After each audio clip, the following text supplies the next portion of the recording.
computer.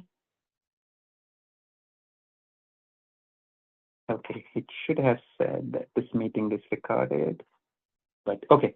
So let me start again. So hello everyone. We have a few folks joined in here, but I'm sure others will be trickling in. Today's session is by Dipti Kulkarni on the topic is Imposter Syndrome and how to overcome it for your career moves. Quick background about Dipti. She's a Senior Vice President at Bank of America, and she is an advocate for DEI for more than a decade. And as I was saying, she's also the valedictorian. She was valedictorian during her college. She stood first in her 4 years of college. So, okay, Dipti, please take it over from here. Sure, yeah.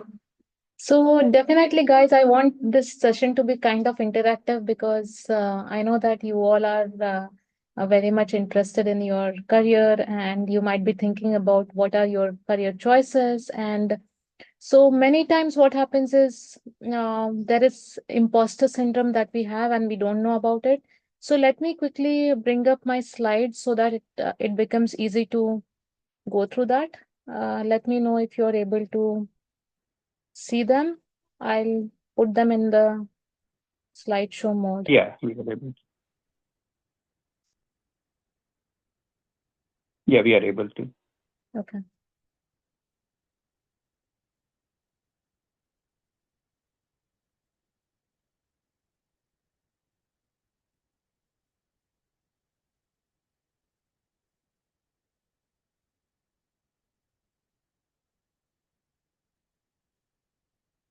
Okay, if you're able to see my screen in the slideshow mode, then give me a thumbs up. I'll go to the next slide then.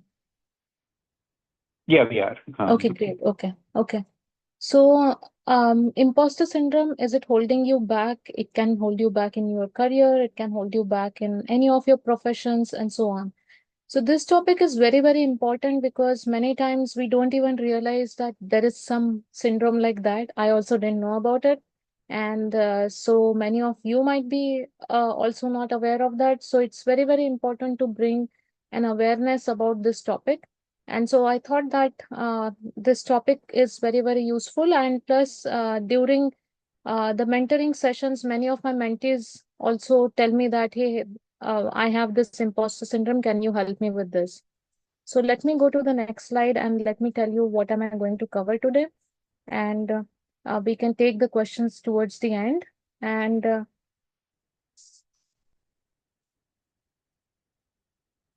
so today's agenda is what is an imposter syndrome? I'm going to talk to you about the various situations so that you can resonate that in your real life situations. Then ideas to address the imposter syndrome, strategies to overcome those, and takeaways out of the session. And finally, we'll go to the questions if you have any. So the very first question that I would like to pose here, and guys, you can use the reactions in the Zoom if they are available to you so that I can know that uh, you are actually engaged in this. So how many of you are aware of the term imposter syndrome? Thumbs up, any kind of reactions?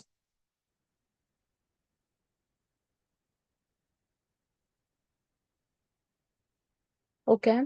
So I take I'm silence sure as people are maybe. here. So I take silence as maybe some of you might be knowing about it, some of you may not be. And how many of you have gone through imposter syndrome? Probably not many because it's still early days in your college life and so on. And as you proceed with your taking up more challenging activities, probably you will start getting more awareness about it. So what is an imposter syndrome? So basically, what happens is like you feel like if even if you have done something good, you start feeling that probably I don't deserve it, or probably I've done something because of luck. You start attributing your own success to something else because you feel that it's either like a normal thing to do, or you start thinking that probably I don't even deserve it. So any kind of thing, if you are given any new initiative, you start doubting yourself. You start doubting your capabilities if you're able to do certain things. For example, say if you are going into a new college or new job, you start even feeling like whether do I even belong here? Do I even deserve this? Or am I even like the right person for this job? So that kind of a self doubt is called as imposter syndrome.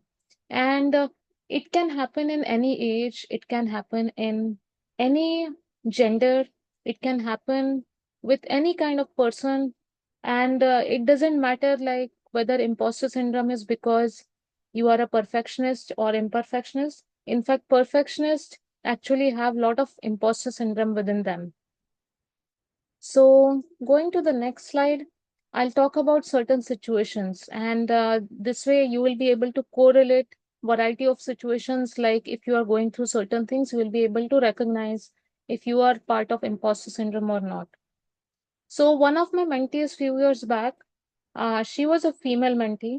She was into technology. She was the only girl in her computer science class, and she was a woman of color, and she was belonging to an Asian country. So she came to me and she told me that, hey, why don't you mentor me, especially overcoming the imposter syndrome? So that was the first time I was actually deep diving into what an imposter syndrome is, because for me, I had not known really like, hey, there is something called imposter syndrome. However, we all definitely go through that sometime in our lifetimes, but we still don't know what is it called and what is an imposter syndrome. So basically, then I started working with her closely. I started understanding her background. I started understanding like why she has this imposter syndrome. And then we started creating a plan on how we want to make sure that together we are helping each other, and I'm helping her overcome the imposter syndrome, because that was actually holding her back in her student as a student, because she was facing this kind of a fear of standing up in front of her class and even to present anything in front of them. So she used to think that, do I even belong to the computer science technology, and do I even belong here? Because since all the her peers were uh, male candidates, she was not even sure like whether she belonged to the computer science.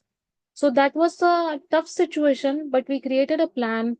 We started thinking that, hey, every month, how you want to make sure that you are actually making some progress. So we created a plan around it. And within a year, to our success story, as a success story, I would like to highlight that she was the one who was able to stand up in front of her class, present her thoughts. And not only that, she started becoming more vocal, and she started becoming the advocate for helping people to overcome imposter syndrome. So that was a change during that year we saw, and it was a great success story. I'd like to give the second situation like I myself got a job and I was promoted in my job. I was given more role and responsibility. It was kind of like a really step up from what I was doing in my role. And I started doubting whether I really even deserve that kind of a promotion, or whether I'm just lucky between this, because that happened during pandemic. So I was attributing like, hey, because I was working from home, probably I started working a whole lot than I was working before. And I started attributing that success to maybe the work from home nature of job, or maybe being creative in that situation and things like that. And I started questioning whether I even deserve the that kind of a promotion or not. But then I realized that that phase when I was like transitioning from one role to another, I was having some kind of a fear of or self doubt and all that. So it was kind of a temporary imposter syndrome which I had. But then after stepping into the new role, I was able to quickly get the things done and so on. So I think that there are some times where imposter syndrome is temporary, and it's good if it's temporary, but if it stays longer, then it really needs to like an active measure where we are where we are making sure that we are out of imposter syndrome. There is third situation which is kind of little personal to me, but I would like to still tell you because a lot of people in their during their lifetime would have this kind of a situation, especially the females. So I have twins. They are 13 years old right now. But when I delivered my twins, I thought that, hey, now getting back to my work while my projects were really distributed to other people and so on. So I was like doubting myself, like, do I even like deserve a job now? And is my comeback to the role possible? I was doubting because I had gone through so much of health transition and so on, delivering the twins and all that. So that was another time when I really thought that I was going through imposter syndrome and I really need help and motivation to get back into the work. So imposter syndrome can happen to anyone. It can happen to students. It can happen during any time during your career and so on. So, but early recognition of this is extremely important because otherwise you continue to self-doubt and then you are not able to perform well. Then at that time you're holding yourself back in your careers and which is not good. So obviously like early recognition of this should be done. Moving to the next slide. So, what are the ideas to address imposter syndrome?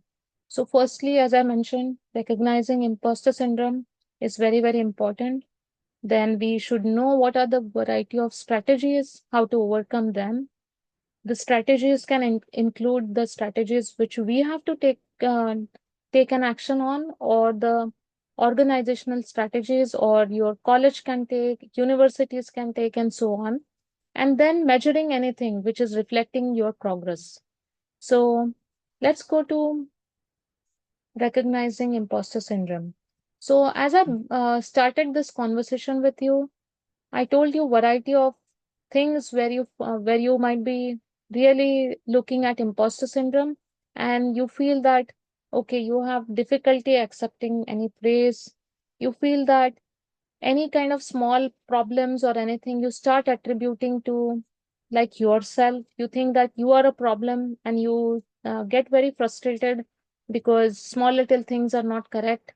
This is something which happens with perfectionists, and you start attributing your success to something else. You don't start attributing that to your own hard work or what you have done, but instead you start feeling like, hey, probably it's the teamwork, or probably it's something else, or probably this situation happened, I got lucky, and that's why you start attributing that to some other factor kind of thing. And you start feeling very, very apologetic, even if there are like small little things that go wrong, but you start feeling that it's your own problem. And you don't highlight your own success or anything. So there are variety of things which can be symptoms of imposter syndrome. And if you feel Mhm. that you are going through any of that, then obviously that's something you have to recognize and start working on that. So what are the variety of strategies how you can overcome that? So, firstly, talking to your mentors, peers, or managers, or your any subordinates at your work, universities, that will help you. So, because many times we don't talk to them, there's a stigma around like sharing certain things. So, it's important that we talk to our mentors, or we have our some trustworthy people where we can speak.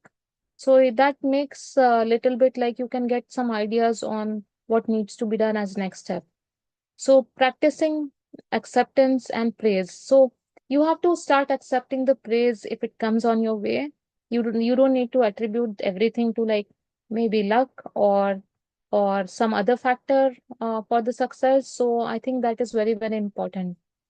So many times we have seen that people compare themselves with somebody else. I think that's also is an important factor why people get into imposter syndrome, because there is always like, hey, I'm not, somebody else is doing better job than me and I'm not. So we start comparing. It's natural. But that itself is like a problem, because once we start comparing with others, there is going to be like hey, I'm not better than other person, that kind of a feeling. So that is not just with our work, that is not just as a student, but that can happen in general in any kind of relation also. Like you start comparing yourself, like, and thinking that if you're better than others or not. So it's better to compare yourself with your own, you have to set yourself as your own benchmark. So letting go of your perfectionist. This is very, very important because many times we are also thinking like, hey, I have to do certain things in certain way. So you have to let go because if that certain way is not acceptable or if you are not able to do that well, then I think that it's important that you let go of that.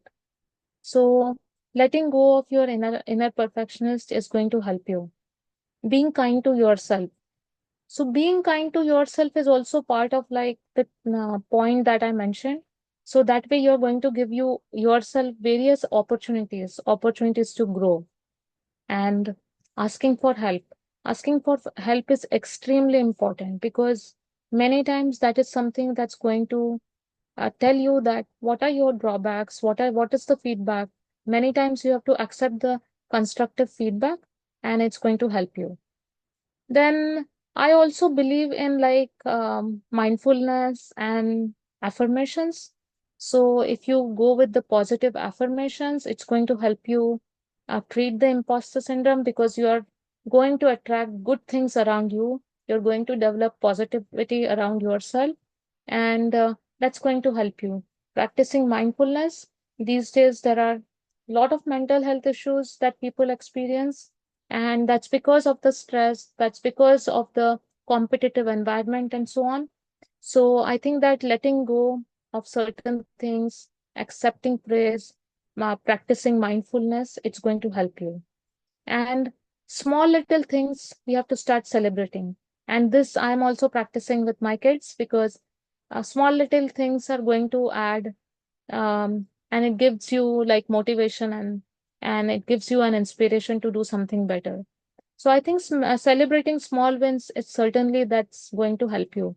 So from next time, I think that whenever you achieve certain milestone, you should go out, celebrate, and that will make you feel better.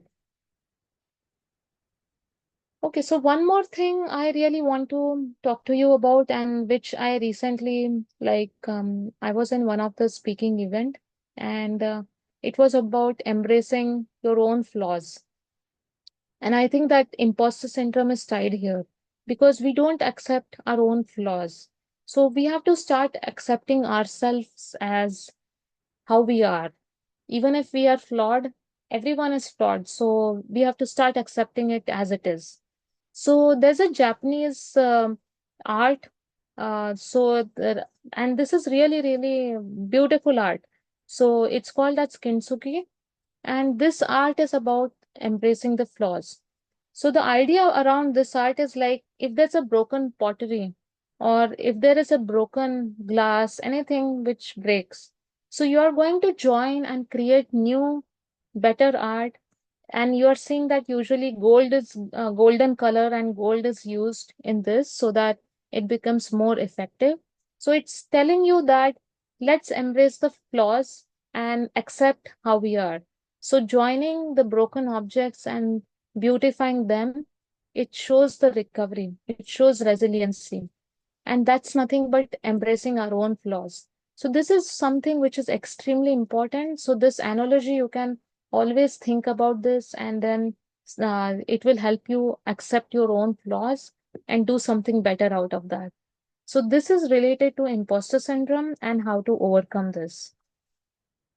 Now, so what is your organization going to do? Now you have seen that there are a variety of things that you have done for yourself. Now, but there are a variety of things that your organization can do, your university, your workplace, they can do for you to get out of the imposter syndrome. So it's absolutely important to create an inclusive environment because inclusive environment is going to bring variety of perspectives. So even you should like make sure that your environment is inclusive, because once you are into inclusive environment, then you are going to get different perspectives, different ideas. and different opportunities to succeed. Then you have to make sure that you're talking to your leaders and leaders are sharing their own experience and ideas. I think this is also important because experience is going to help, and they are going to guide you in a better direction. So creating an awareness and fixing the bias and not the gender. This is because, like, many times we are very much stereotyped, and we are telling that, hey, imposter syndrome is probably more with females, or it's coming more with like women of color and all that. So I think that instead of fixing that approach, it's more important to fix the mindset and seeking the mentorship. Providing organizations can provide you trainings, they can help you with recognitions, they can help you with celebration of small wins. So I think that it also helps team building, and it's also going to help you come out of the imposter syndrome. So the next part is reflecting your progress. So as I told you before that I was working with my mentee, and we started measuring like every month, where is she with respect to the previous month. So what are the steps that we are taking to combat the imposter syndrome. So we listed all that, and then we started tracking, because anything can be measured. These things can be measured, and if you quantify that, you will know that, hey, from last month, where am I standing this month? So we can track like, hey, what's the confidence level? How are you sharing the success stories? Are you celebrating small wins? Are you going for new opportunities? Are you taking help from somebody else? So there could be variety of things that we can track, and we can track the progress every single month and start seeing where we stand. So this is going to help you tracking your own success. So what are the takeaways out of this? So, imposter syndrome, definitely, it's not a disease. It's not a problem, really, but honestly, it becomes a problem if you don't treat it. And imposter syndrome, everyone, it's okay to have imposter syndrome, because there are going to be situations where you are going to have the self doubt, where you are going to feel that whether you are capable of doing certain things or not, especially when you are going from one career move to another, and maybe you might be changing your fields completely, you might be taking new roles. I think that it's okay to have that imposter syndrome, and as soon as you start treating it and making progress, I think that's going to lead success in your career. You have to start challenging and taking new assignments and all that, because if you don't challenge yourself, you're not going to grow in your careers. So many times what happens, we start working on certain things, and then we are into that comfort zone, so we don't want to get out of that, and we start feeling that once we are in comfort zone, that it becomes like business as usual. So once it becomes business as usual, that's not the time when you're going to get promoted, or that's not the time when somebody is going to come to you and saying that, hey, I'm going to put you onto something interesting work and all that. So in your careers, whenever you are taking next steps, I think it's very, very important that you start challenging yourself, you get out of the comfort zone and start doing something interesting. Because the work that you have already understood, or the assignments that you have already understood, I think it's your comfort zone. So getting out of the comfort zone, it's something that you have to do. And that's also going to help you build your confidence, because and start thinking in a way that, hey, there's no one to judge you really. And if people are judging you, it's their problem, it's not your problem. So once you start tackling everything with that attitude, I think you will automatically succeed in your careers. So now I think that I have spoken enough, and I would like to give you guys opportunity to ask me questions. And there might be things where you want to share your own experiences. I think I'm open to all that and welcoming all your ideas.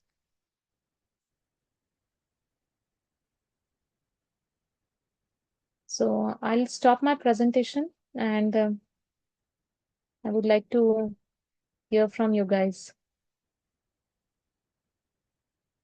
So I know a lot of you guys on the Zoom here are working on your projects, giving deliverables, etc. Have you, any of you, what Dipti mentioned, Have you experienced that maybe in life, or even like doing your current projects in the hackathon or anything like that?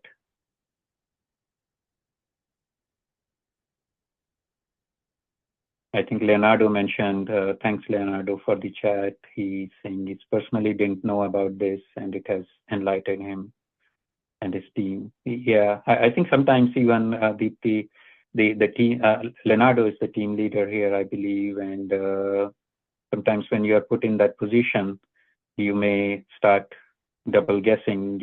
Are you doing the team leading correctly? Are you uh, is your team liking you or not? There are several doubts people start having. So any one of you faced any kind of imposter syndrome? I mean, yeah, let's not call it as syndrome, but maybe situations where you felt some kind of self-doubt, or anyone wants to?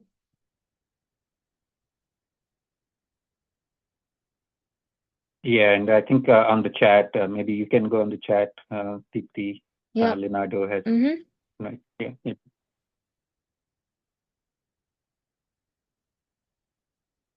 And I'm sure, yeah, I think communicating with each other and discussing, as he's mentioning here, is initially it gets difficult, but slowly starts to get easier. Yep.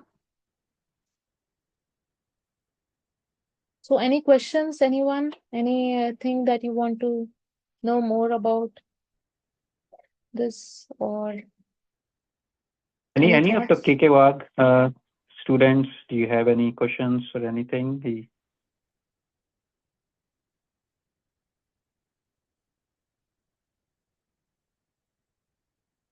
If not, maybe I think once again, thank you, Dipti, for your time. I'm sure people may be a little shy asking a question sometimes. These are all students and they are going through uh, I think, yeah, people are asking, is this okay, Deepti, to get the slides to people? Sure, yeah, I can send that across. Not a problem. I'll send it to you. Maybe you can pass it to others. Sure, sure. And yeah, Tiziana, I think, so I'm also recording this session, so we will pass the video. But thanks, Deepti. So I can also send the slides to people on Discord and also via email. Absolutely. But yeah, thanks again, Deepti. I will stop the recording. Let me just